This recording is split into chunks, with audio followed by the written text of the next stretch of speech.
nosaltres, com he dit abans, estem molt contents, molt satisfets. És un somni fet realitat, perquè ja feia molt temps que estem buscant un gran torneig, per molts motius, perquè la capacitat organitzativa que el Club Tenis Lleida està molt demostrada perquè ha organitzat grans competicions esportives, però durant 100 anys. Hem celebrat el centenari fa molt poc.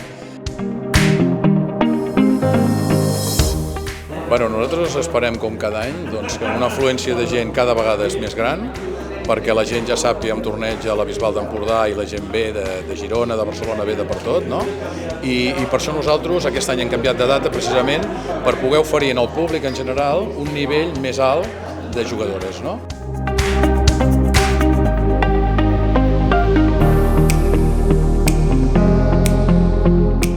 La veritat és que és tot un orgull.